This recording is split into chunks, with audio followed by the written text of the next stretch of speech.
While I was suspended off YouTube, news broke that the Knights of the Old Republic remake had been delayed indefinitely. So I couldn't make a video, but it gave me time to digest the news. This came from Bloomberg journalist Jason Schreier. If you know the name, then you know that he's regarded as being quite reputable. This pause in the project that he's reporting has many believing that the game is effectively cancelled. In fact, I held a poll on the channel, and as of this writing, most people don't believe it's cancelled, but many do. The first thing I have to address, however, is the use of the term indefinitely delayed. If you ask me, it's very difficult to delay a product that never had a release date to begin with. We saw the years 2022 and 2023 thrown around a lot, but Aspyr themselves never said anything about a release date. In Mr. Schreier's Bloomberg article, it says, at the outset of development, Aspyr told staff and partners it would release the game by the end of 2022, according to two people familiar with the production. But that's impossible, not only because the game only went into full production in early 2022, but also because Electronic Arts' exclusivity deal doesn't end until 2023. Jason Schreier knows this. In the same article it says, Knights of the Old Republic was to be one of the first modern Star Wars console games released outside of Electronic Arts Inc., which had previously held the exclusive licensing rights. That deal expires in 2023. So I don't know why those two people told him that, and I also don't know why he just ran with it.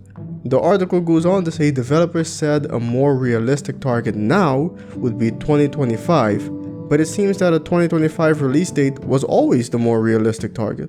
The one thing that really brings credence to the idea that the game has really been shelved for now is the part of the report that states that the studio heads at Aspyr told staff that they were looking for new contracts to work on. But I'm just not sure if I actually believe that now. Apparently all this happened because of the vertical slice that the studio produced. A vertical slice is basically a demo of the game that is used to show the game's features to executives. Now this is a screenshot that was posted in the Discord server by member James. A post on a subreddit that has remained anonymous to me. A one Oppo channel says the following. I know someone working for Aspyr on Project Romeo, their code name for the KoTOR remake. And there have been major changes on the project as the creative designers have been fired and all engineers were reassigned. Apparently the vertical slice they showed to Sony execs was not up to par, and the last few weeks have been filled with staffing changes and demands from higher ups. This culminated in a meeting today announced that work on Project Romeo was indefinitely on hold. Also some other things I have gotten from my friend, the game will be third-person real-time combat. The original voice cast is returning for their roles for the most part. Calo Nord and Saul Kadath have been gender flipped, in Kadath's case he is now a black woman. Most side quests were being massively expanded upon from the original game. This was not going to be just a new coat of paint on the original. The gender swapping notwithstanding, if this post is to be believed, then it makes it sound as if the point of contention lies with the Sony executives. Although the Bloomberg article states that Aspyr's studio heads told staff that the vertical slice wasn't where they wanted it to be, and goes on to say a disproportionate amount of time and money had gone into the demo. Therefore, the project isn't sustainable. I wouldn't know anything about this. Now, it was design director Brad Prince and art director Jason Miner that were fired. And all I can tell you about this is that it's not what it seems. But I think that maybe because of this, I've noticed a lot of people comparing the situation to that of Vampire the Masquerade Bloodlines 2, to which I don't agree is a fair comparison. That game was a sequel, not a remake, so they didn't have a blueprint to follow. Brian Mitsoda seemed to be the biggest visionary for that game. He was the narrative lead and he pitched the game initially. And also in this case, the entire development team, Hardsuit Labs, was completely removed from the project. Bloodlines 2 was then also indefinitely delayed. Brad Prince and Jason Miner, while they are directors, I don't know about them being key visionaries for the project. In the case of Bloodlines 2, however, the project has since returned, but at a different and as of yet unnamed developer that has only been described as very reputable and talented. But whatever the game turns into now, it seems that it will not be the Bloodlines 2 that it was initially going to be. And all after Brian Mitsoda said that he spent years on some of the best characters and dialogue that he ever wrote. Perhaps they should still just cancel it. They came close to doing it once.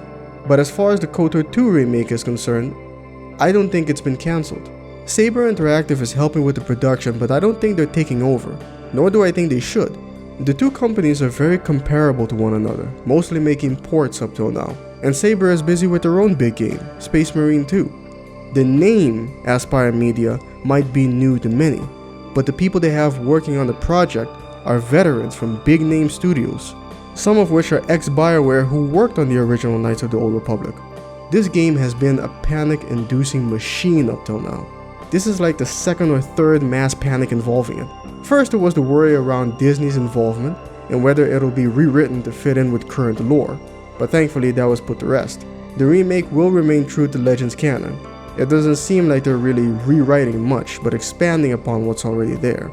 Shoutouts to viewer and Discord member, the legendary Zero, for that screenshot. The second panic was Sam Maggs' involvement. To this day, I still see comments about people writing the game off because of her and thinking that she is in a position of great influence. In reality, she left the project months ago when her contract ran out. And even when she was there, she wasn't in any kind of leadership or director role. She was part of the general writing pool. Although now she is a narrative lead, but over at Wizards of the Coast. And now this cancellation scare is the third one. I'm largely considered a pessimist, so I should tell you something when I say that I'm pretty convinced that as of right now, there isn't too much to worry about. If anyone from Aspyr Media watches this, then this applies to you too. Actions speak louder than words. People can say whatever they want, but if you keep working and eventually show the fruits of your labor, people are gonna forget all about this.